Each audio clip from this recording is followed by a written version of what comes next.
Imamat pasalnya yang ke-25. Tuhan berfirman kepada Musa di Gunung Sinai, "Berbicaralah kepada orang Israel dan katakan kepada mereka, apabila kamu telah masuk ke negeri yang akan kuberikan kepadamu, maka tanah itu harus mendapat perhentian sebagai sabat bagi Tuhan. 6 tahun lamanya engkau harus menaburi ladangmu, dan 6 tahun lamanya engkau harus merantingi kebun anggurmu dan mengumpulkan hasil tanah itu. Tetapi pada tahun yang ke-7 haruslah ada bagi tanah itu suatu sabat, masa perhentian penuh, suatu sabat bagi Tuhan. Ladangmu janganlah kau taburi dan kebun anggurmu janganlah kau rantingi. Dan apa yang tumbuh sendiri dari penuaianmu itu, janganlah kau tuai, dan buah anggur dari pokok anggurmu yang tidak dirantingi, janganlah kau petik. Tahun itu harus menjadi tahun perhentian penuh bagi tanah itu. Hasil tanah selama sabat itu haruslah menjadi makanan bagimu, yakni bagimu sendiri, bagi budakmu laki-laki, bagi budakmu perempuan, bagi orang upahan dan bagi orang asing di antaramu, yang semuanya tinggal padamu. Juga bagi ternakmu, dan bagi binatang liar yang ada di tanahmu, segala hasil tanah itu menjadi makanannya. Selanjutnya, engkau harus menghitung 7 tahun sabat, yakni 7 kali 7 tahun, sehingga masa 7 tahun sabat itu sama dengan 49 tahun. Lalu engkau harus memperdengarkan bunyi sangkakala di mana-mana dalam bulan yang ke-7 pada tanggal 10 bulan itu. Pada hari raya pendamaian kamu harus memperdengarkan bunyi sangkakala itu di mana-mana di seluruh negerimu. Kamu harus menguduskan tahun yang ke-50 dan memaklumkan kebebasan di negeri itu bagi segenap penduduknya. Itu harus menjadi tahun Yobel bagimu, dan kamu harus masing-masing pulang ke tanah miliknya dan kepada kaumnya. Tahun yang ke-50 itu harus menjadi tahun Yobel bagimu. Jangan kamu menabur, dan apa yang tumbuh sendiri dalam tahun itu jangan kamu tuai, dan pokok anggur yang tidak dirantingi jangan kamu petik buahnya. Karena tahun itu adalah tahun Yobel, haruslah itu kudus bagimu. Hasil tahun itu yang hendak kamu makan harus diambil dari ladang. Dalam tahun Yobel itu kamu harus masing-masing pulang ke tanah miliknya. Apabila kamu menjual sesuatu kepada sesamamu atau membeli daripadanya, janganlah kamu merugikan satu sama lain. Apabila engkau membeli dari sesamamu haruslah menurut jumlah tahun sesudah tahun Yobel, dan apabila ia menjual kepadamu haruslah menurut jumlah tahun panen. Makin besar jumlah tahun itu, makin besarlah pembeliannya, dan makin kecil jumlah tahun itu, makin kecillah pembeliannya, karena jumlah panenlah yang dijualnya kepadamu. Janganlah kamu merugikan satu sama lain, tetapi engkau harus takut akan Allahmu, sebab akulah Tuhan, Allahmu. Demikianlah kamu harus melakukan ketetapanku dan tetap berpegang pada peraturanku serta melakukannya. Maka kamu akan diam di tanahmu dengan aman tenteram. Tanah itu akan memberi hasilnya, dan kamu akan makan sampai kenyang dan diam di sana dengan aman tenteram. Apabila kamu bertanya, apakah yang akan kami makan dalam tahun yang ke-7 itu? Bukankah kami tidak boleh menabur dan tidak boleh mengumpulkan hasil tanah kami? Maka aku akan memerintahkan berkatku kepadamu dalam tahun yang ke-6, supaya diberinya hasil untuk 3 tahun. Dalam tahun yang ke-8 kamu akan menabur, tetapi kamu akan makan dari hasil yang lama sampai kepada tahun yang ke-9, sampai masuk hasilnya, kamu akan memakan yang lama. Tanah jangan dijual mutlak, karena akulah pemilik tanah itu, sedang kamu adalah orang asing dan pendatang bagiku. Di seluruh tanah milikmu, haruslah kamu memberi hak menebus tanah. Apabila saudaramu jatuh miskin, sehingga harus menjual sebagian dari miliknya, maka seorang kaumnya yang berhak menebus, yakni kaumnya yang terdekat harus datang dan menebus yang telah dijual saudaranya itu. Apabila seseorang tidak mempunyai penebus, tetapi kemudian ia mampu, sehingga didapatnya yang perlu untuk menebus miliknya itu, maka ia harus memasukkan tahun-tahun sesudah penjualannya itu dalam perhitungan, dan kelebihannya haruslah dikembalikannya kepada orang yang membeli daripadanya, supaya ia boleh pulang ke tanah miliknya. Tetapi jikalau ia tidak mampu untuk mengembalikannya kepadanya, maka yang telah dijualnya itu tetap di tangan orang yang membelinya sampai kepada tahun Yobel. Dalam tahun Yobel tanah itu akan bebas, dan orang itu boleh pulang ke tanah miliknya.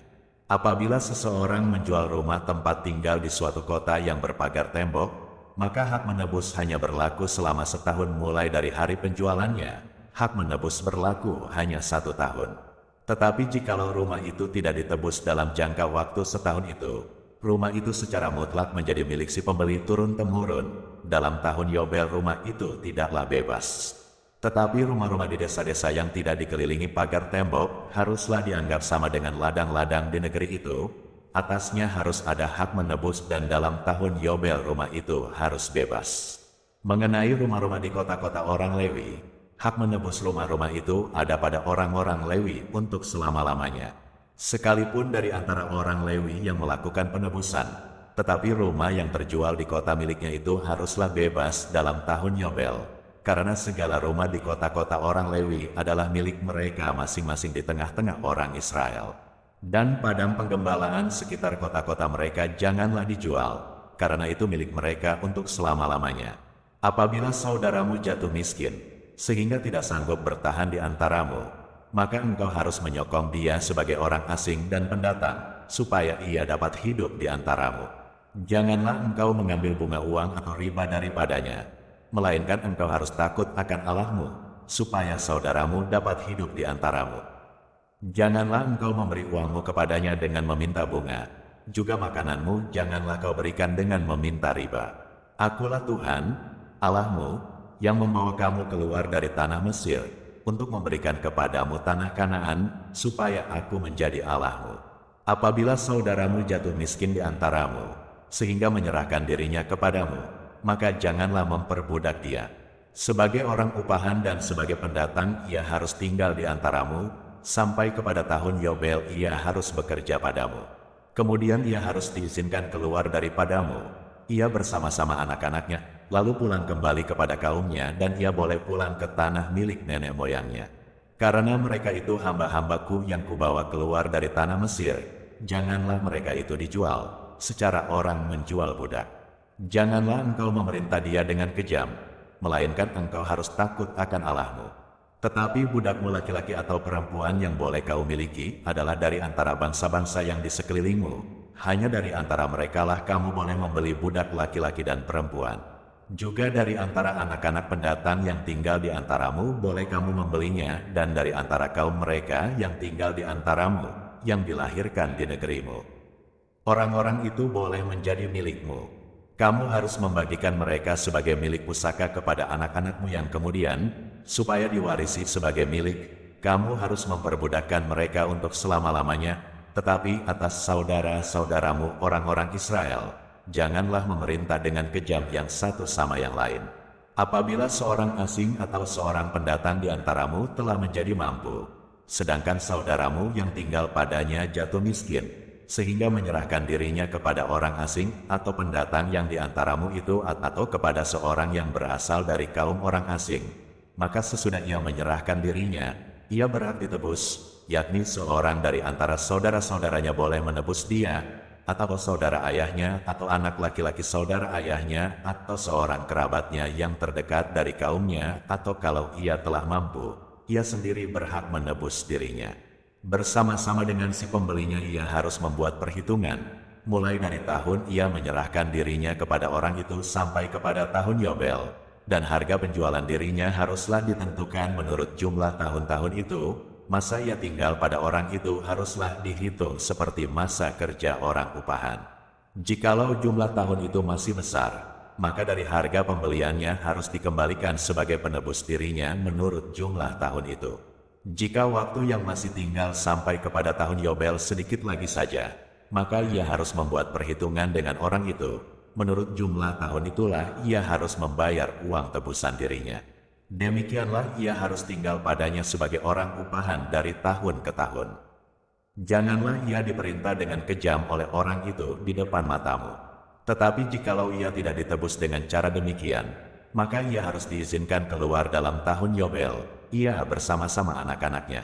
Karena padakulah orang Israel menjadi hamba, mereka itu adalah hamba-hambaku yang kubawa keluar dari tanah Mesir, akulah Tuhan, Allahmu. Imamat pasalnya yang ke-26. Janganlah kamu membuat berhala bagimu, dan patung atau tugu berhala janganlah kamu dirikan bagimu, juga batu berukir janganlah kamu tempatkan di negerimu untuk sujud menyembah kepadanya, sebab akulah Tuhan, Allahmu. Kamu harus memelihara hari-hari Sabatku dan menghormati tempat kudusku. Akulah Tuhan. Jikalau kamu hidup menurut ketetapanku dan tetap berpegang pada perintahku serta melakukannya, maka aku akan memberi kamu hujan pada masanya, sehingga tanah itu memberi hasilnya dan pohon-pohonan di ladangmu akan memberi buahnya. Lamanya musim mengirik bagimu akan sampai kepada musim memetik buah anggur, dan lamanya musim memetik buah anggur akan sampai kepada musim menabur. Kamu akan makan makananmu sampai kenyang dan diam di negerimu dengan aman tenteram. Dan aku akan memberi damai sejahtera di dalam negeri itu, sehingga kamu akan berbaring dengan tidak dikejutkan oleh apapun. Aku akan melenyapkan binatang buas dari negeri itu, dan pedang tidak akan melintas di negerimu. Kamu akan mengejar musuhmu, dan mereka akan tewas di hadapanmu oleh pedang. 5 orang dari antaramu akan mengejar 100, dan 100 orang dari antaramu akan mengejar selaksa, dan semua musuhmu akan tewas di hadapanmu oleh pedang. Dan aku akan berpaling kepadamu, dan akan membuat kamu beranak cucu serta bertambah banyak, dan aku akan meneguhkan perjanjianku dengan kamu. Kamu masih akan makan hasil lama dari panen yang lampau, dan hasil lama itu akan kamu keluarkan untuk menyimpan yang baru. Aku akan menempatkan kemah suciku di tengah-tengahmu, dan hatiku tidak akan muak melihat kamu. Tetapi aku akan hadir di tengah-tengahmu, dan aku akan menjadi Allahmu, dan kamu akan menjadi umatku. Akulah Tuhan, Allahmu, yang membawa kamu keluar dari tanah Mesir, supaya kamu jangan lagi menjadi budak mereka. Aku telah mematahkan kayu kuk yang di atasmu dan membuat kamu berjalan tegak. Tetapi jikalau kamu tidak mendengarkan daku, dan tidak melakukan segala perintah itu, jikalau kamu menolak ketetapanku dan hatimu muak mendengar peraturanku, sehingga kamu tidak melakukan segala perintahku dan kamu mengingkari perjanjianku, maka aku pun akan berbuat begini kepadamu, yakni aku akan mendatangkan kekejutan atasmu, batuk kering serta demam, yang membuat mata rusak dan jiwa merana. Kamu akan sia-sia menabur benihmu, karena hasilnya akan habis dimakan musuhmu. Aku sendiri akan menentang kamu, sehingga kamu akan dikalahkan oleh musuhmu, dan mereka yang membenci kamu akan menguasai kamu, dan kamu akan lari, sungguh pun tidak ada orang mengejar kamu. Dan jikalau kamu dalam keadaan yang demikian pun tidak mendengarkan daku, maka aku akan lebih keras menghajar kamu sampai 7 kali lipat karena dosamu, dan aku akan mematahkan kekuasaanmu yang kau banggakan, dan akan membuat langit di atasmu sebagai besi dan tanahmu sebagai tembaga. Maka tenagamu akan habis dengan sia-sia, tanahmu tidak akan memberi hasilnya, dan pohon-pohonan di tanah itu tidak akan memberi buahnya. Jikalau hidupmu tetap bertentangan dengan daku dan kamu tidak mau mendengarkan daku, maka aku akan makin menambah hukuman atasmu sampai 7 kali lipat setimpal dengan dosamu. Aku akan melepaskan kepadamu binatang liar yang akan memunahkan anak-anakmu dan yang akan melenyapkan ternakmu, serta membuat kamu menjadi sedikit, sehingga jalan-jalanmu menjadi sunyi. Jikalau kamu dalam keadaan yang demikian pun tidak mau kuajar, dan hidupmu tetap bertentangan dengan daku, maka aku pun akan bertindak melawan kamu, dan aku sendiri akan menghukum kamu 7 kali lipat karena dosamu. Dan aku akan mendatangkan ke atasmu suatu pedang, yang akan melakukan pembalasan oleh karena perjanjian itu. Bila kamu berkumpul kelak di kota-kotamu, maka aku akan melepas penyakit sampar ke tengah-tengahmu, dan kamu akan diserahkan ke dalam tangan musuh. Jika aku memusnahkan persediaan makananmu, maka 10 perempuan akan membakar roti di dalam satu pembakaran. Mereka akan mengembalikan rotimu menurut timbangan tertentu, dan kamu akan makan, tetapi tidak menjadi kenyang. Dan jikalau kamu dalam keadaan yang demikian pun tidak mendengarkan daku, dan hidupmu tetap bertentangan dengan daku, maka aku pun akan bertindak keras melawan kamu, dan aku sendiri akan menghajar kamu 7 kali lipat karena dosamu, dan kamu akan memakan daging anak-anakmu lelaki dan anak-anakmu perempuan. Dan bukit-bukit pengorbananmu akan kupunahkan, dan segala pedupaanmu akan kulenyapkan. Aku akan melemparkan bangkai-bangkaimu ke atas bangkai-bangkai berhalamu, dan hatiku akan muak melihat kamu. Kota-kotamu akan kubuat menjadi reruntuhan, dan tempat-tempat kudusmu akan kurusakkan, dan aku tidak mau lagi menghirup bau persembahanmu yang menyenangkan. Aku sendiri akan merusakkan negeri itu, sehingga musuhmu yang tinggal di situ akan tercengang karenanya. Tetapi kamu akan kuserahkan di antara bangsa-bangsa lain, dan aku akan menghunus pedang di belakang kamu, dan tanahmu akan menjadi tempat tandus, dan kota-kotamu akan menjadi reruntuhan.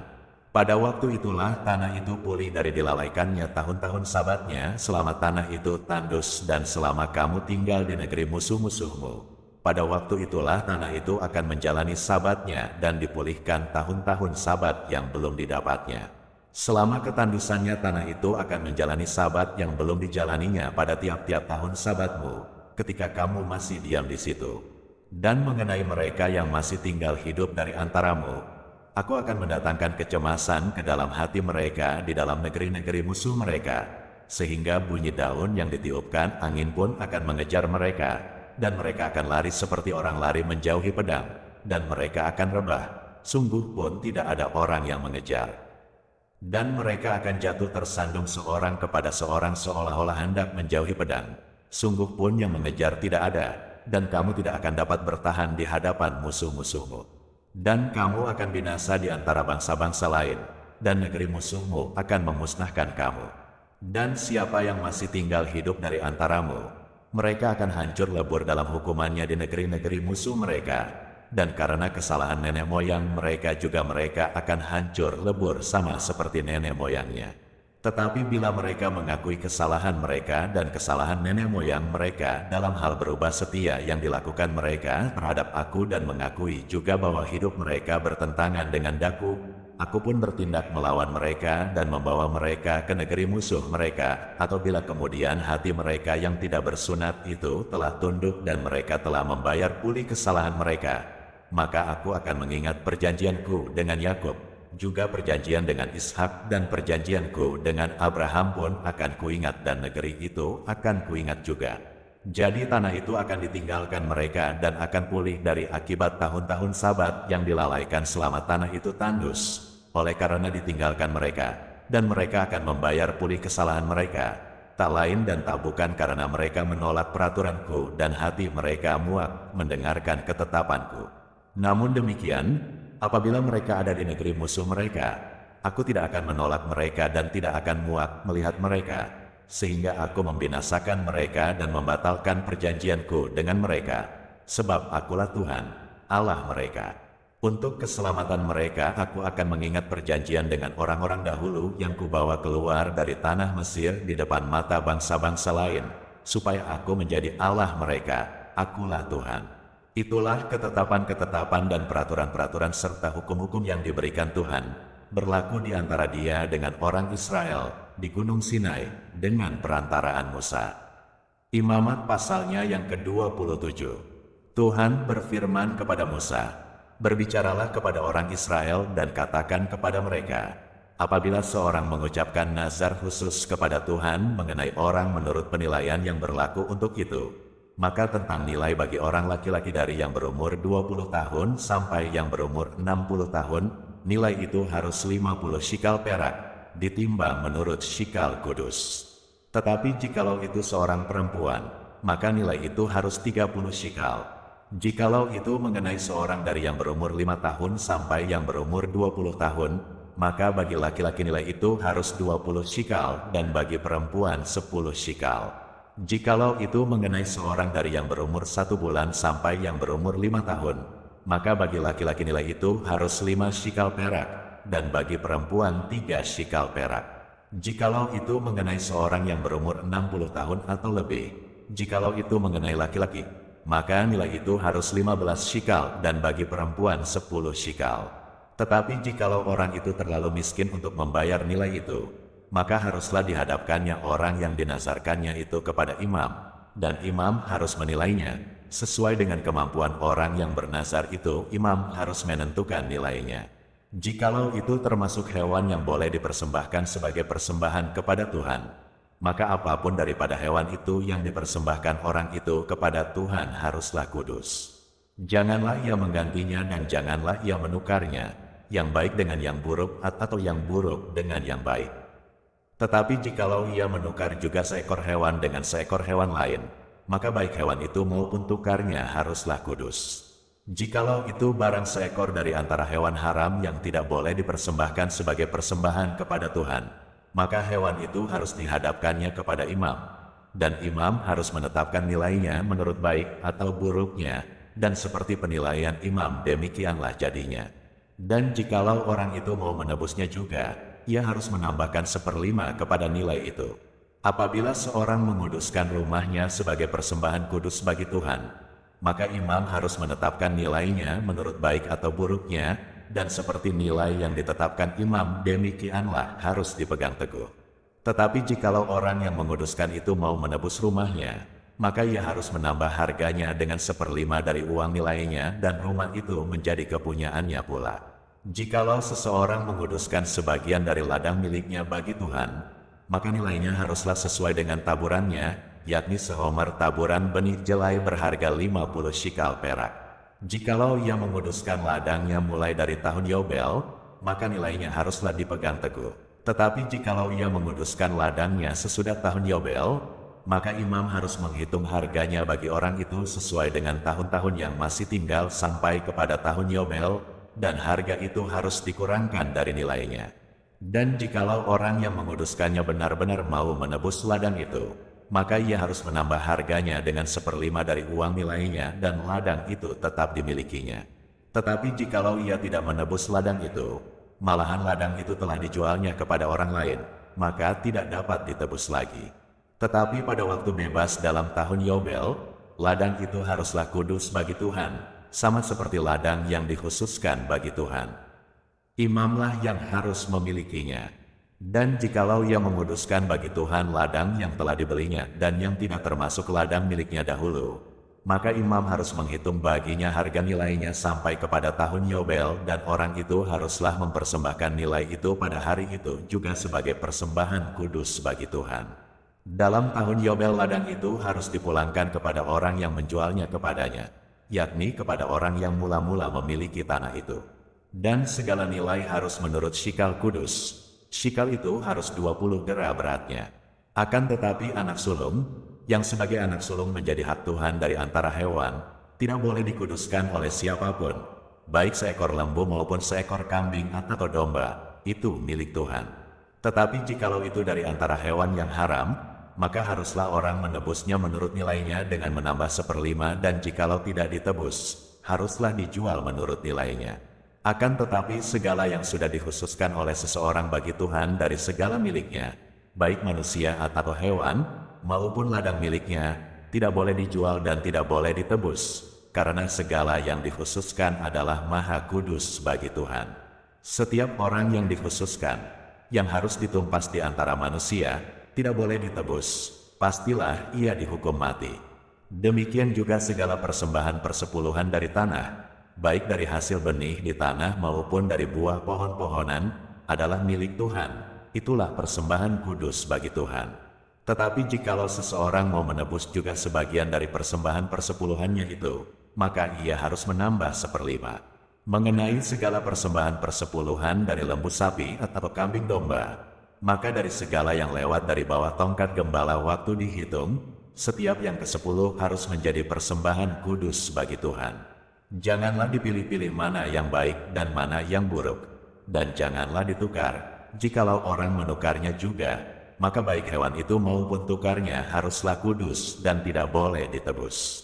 Itulah perintah-perintah yang diperintahkan Tuhan kepada Musa di Gunung Sinai untuk disampaikan kepada orang Israel.